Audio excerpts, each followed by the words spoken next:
What if I told you we've got the power to literally hack the code of life? And I'm not talking about some sci fi movie. This is happening right now in labs across the globe. We're talking about the power to cut, copy, and paste DNA itself. And believe me, it is changing everything. Just think about it. What if you could take the human gene for insulin? The protein that's absolutely essential for millions of people with diabetes, and just paste it into a simple little bacterium. All of a sudden, you've got this tiny, living factory that can pump out massive amounts of pure human insulin. This isn't science fiction, folks. This is the incredible power of what we call recombinant DNA. All right, so how on earth does this actually work? Well, that's what we're going to break down. First, we'll open up the genetic toolkit and see how this cut and paste magic happens. Then, we're going to look at the mind-blowing impact it's had on, well, pretty much everything. From the medicine you take, to the food on your plate, all the way to solving crimes, and maybe even fixing genetic diseases for good. Okay, but before we get to all the life-changing results, we've got to understand the tools of the trade, right? I mean, how exactly do scientists pull off this kind of incredibly precise genetic surgery? So the whole point of this process is to create something called recombinant DNA. And honestly, the name says it all. You're recombining DNA, joining genetic material from two totally different places to make one new piece. You can think of it like a biological hybrid, or maybe a genetic mashup, all designed for a very specific job. So, to make this genetic mashup, the very first thing you need to do is make a cut. And for that, you need a special tool, an enzyme called a restriction enzyme. Now, these aren't your everyday scissors. Oh no. They're more like super precise molecular scalpels, programmed to find and snip DNA at an exact, predetermined spot. And these little scalpels are pretty cool because they can cut in two different ways. They can make a straight cut, which gives you what we call blunt ends. But the real magic, the secret sauce, happens when they make a staggered cut. That creates something called sticky ends. These are basically single-stranded overhangs that act like genetic Velcro. They are just itching to find and grab onto a matching partner. And that, as you can imagine, makes the whole pasting part of the job way, way easier. All right, so once those sticky ends have found their perfect match and latched on, you need to make it permanent, right? You can't have them falling apart. That's where our genetic glue comes in. It's another enzyme, this one's called DNA ligase, and its whole job is to seal the deal, creating a super stable, permanent bond. So let's just quickly recap. It's basically a three-step dance. Step 1, cut. You use the same restriction enzyme on both pieces of DNA so you get those perfectly matching sticky ends. Step 2, combine. You mix them together and those sticky ends naturally find each other and pair up. And finally, step 3, seal. You bring in the DNA ligase to act as the glue and boom, you've got a brand new, totally stable piece of recombinant DNA. Okay, so now that we know how the genetic toolkit works, let's get to the fun part. What can we actually build with it? First up, we're diving into the world of medicine, because this technology has been, and I mean this, nothing short of revolutionary.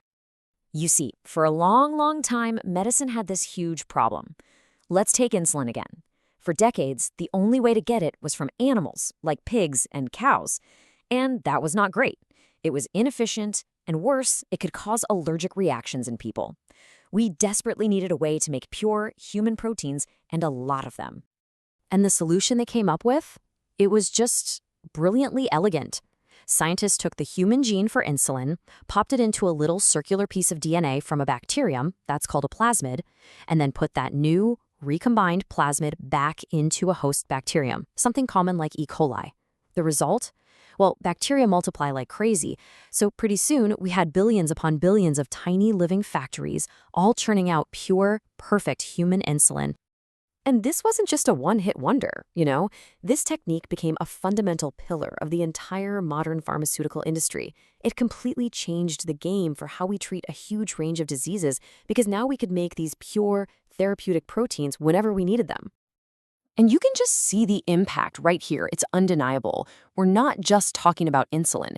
This same exact process is how we make things like human growth hormones, crucial parts of modern vaccines, and so many other life-saving treatments that literally millions of people depend on every single day. All right, so from the medicine that keeps us healthy, let's switch gears and talk about the food that keeps us fed. Because that same fundamental cut and paste technology, It's also being used to engineer the crops that our entire global population relies on. Farming has always been a tough gig. It's a constant battle.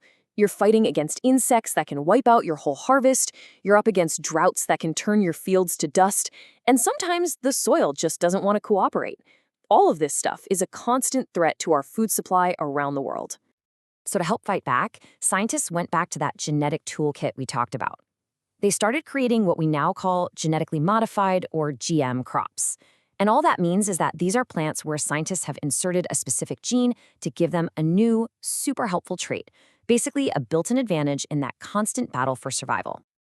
So what kind of advantages are we talking about here? Well, imagine a corn plant that can make its own natural pesticide, so it's totally resistant to those pesky insects. Or think about a soybean plant that can actually thrive during a drought, using way less water. By popping in these specific genes, the whole goal is to build a more resilient, more reliable, and ultimately a more sustainable food supply for our growing planet. Okay, for our final section, we're going to look at two very different but equally powerful applications. One is all about rewriting our genetic future, while the other helps us uncover the secrets of the past.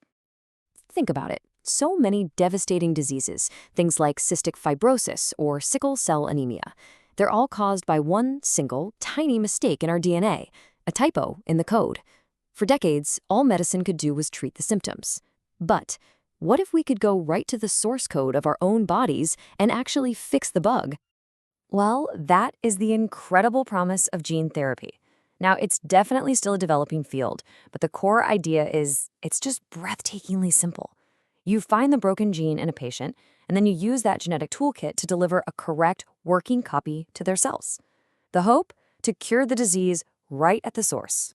So from fixing the future, let's pivot to uncovering the past. Because the very same tools that let us rewrite DNA also let us read it with incredible accuracy. So accurate, in fact, that we can create a unique genetic fingerprint for every single person on Earth.